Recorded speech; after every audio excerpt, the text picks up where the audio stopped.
If you want to have a fun and exciting universe mode in WWE 2K26, then check out these 5 custom storylines that you can instantly plug and play within your universe mode right now. Our first storyline will take place over a World Champion's heel turn. Following a PLE, a number 1 contenders match takes place for a world title between a face and heel contender. The face contender ends up getting the win in this match, but after the match, your face world champion would shockingly attack their new face challenger to end the show. The following week, your face champion comes out for a promo where they turn on the fans and explain why he or she attacked the face contender the prior week before leaving the ring having officially turned heel.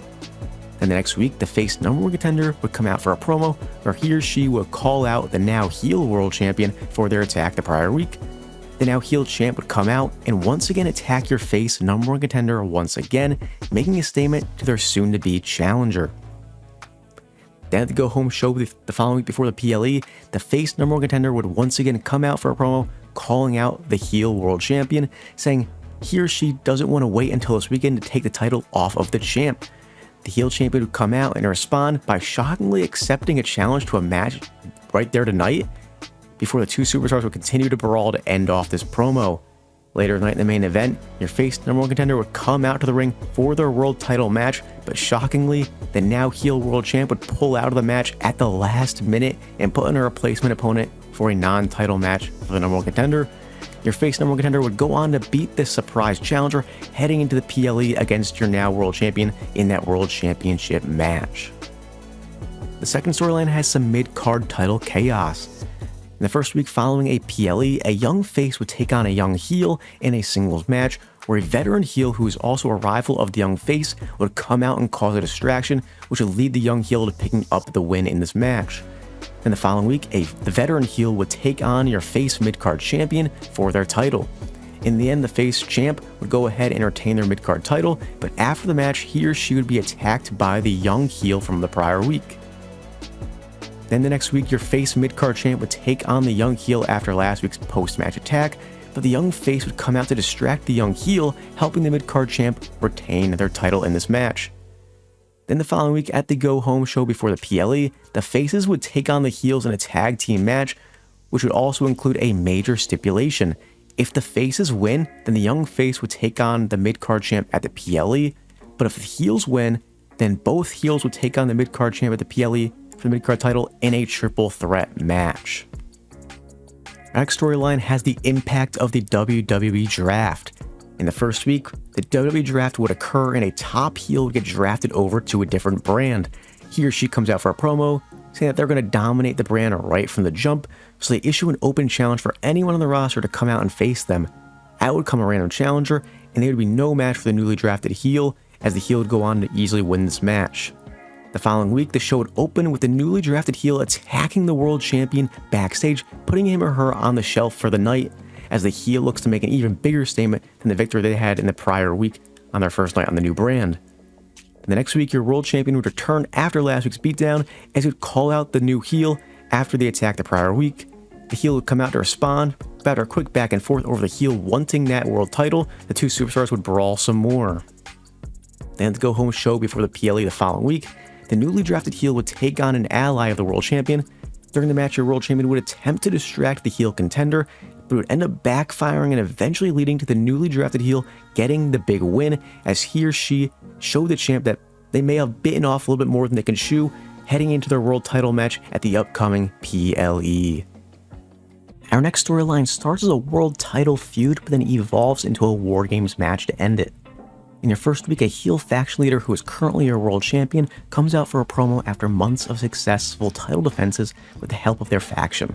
The heel comes out to say that there is no threat left to take their title, so everyone needs to accept who runs the WWE. The heel would then be interrupted by a beloved face who hasn't been in the title picture for a while and may seem like a little bit of an underdog. The face responds by saying there's a lot more talent in the back that is tired of their numbers game and are ready to take the title off of the heel.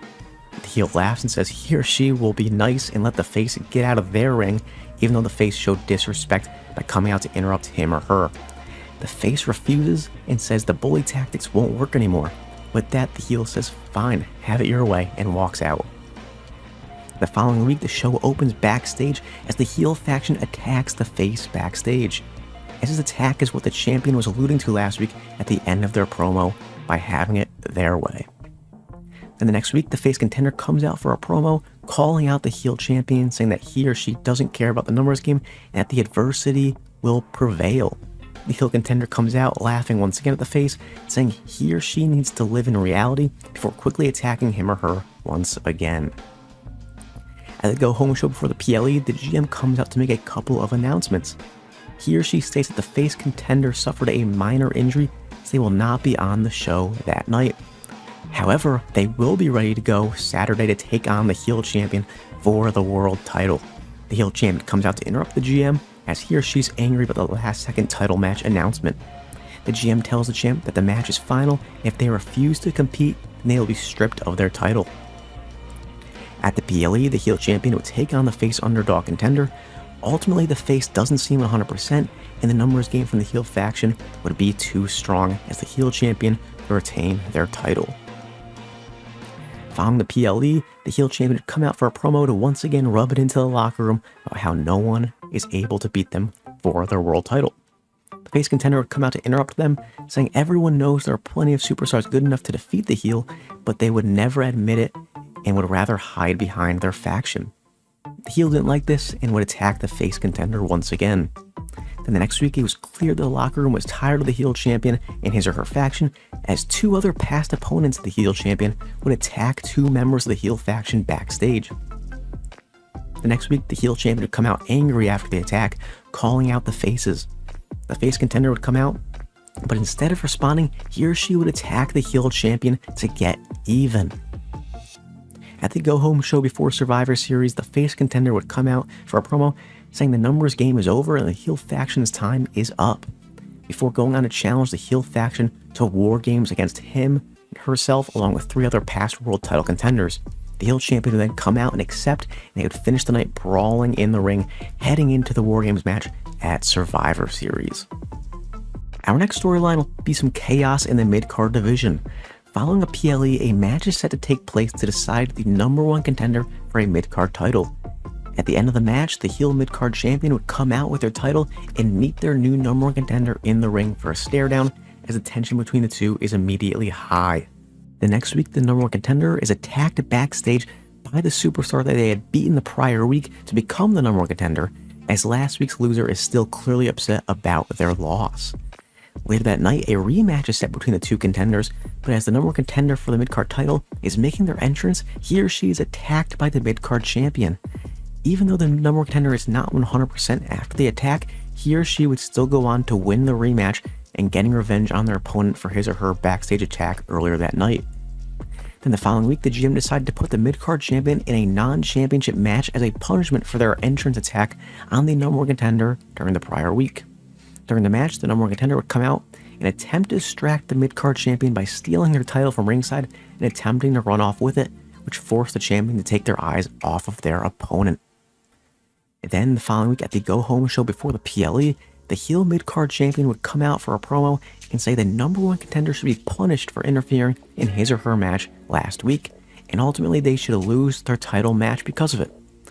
The number one contender would come out and laugh at the champion, saying that he or she shouldn't have started the problem if they didn't want a response.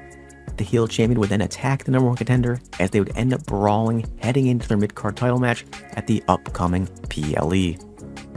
Our next storyline revolves around a heel faction having the numbers game. A face and a heel that is part of a faction are set for a match on your weekly show, but during the match, the referee would take a bump, which then allowed a heel faction member to toss a chair into the ring for the heel to steal the win with the chair shot. Then the following week, the face would come out for a promo, calling out the heel and his or her faction for their chair shot the prior week. The heel comes out and tells the face that he or she would have won the match if they were as smart as him or her.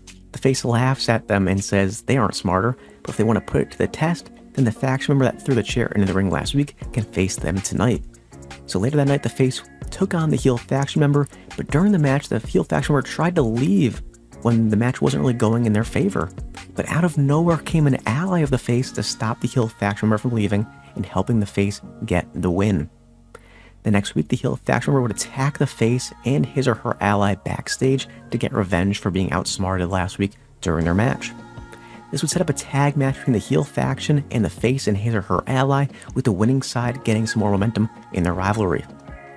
And the next week at the Go Home show before the PLE, the face and the heel would meet once again to put an end to their rivalry, as the faction was in heel's corner and the ally was in the face's corner for their final match. And those are all the storylines I got for you guys. Make sure to check out my other storylines videos. The link is in the description below, and I'll see you guys next time.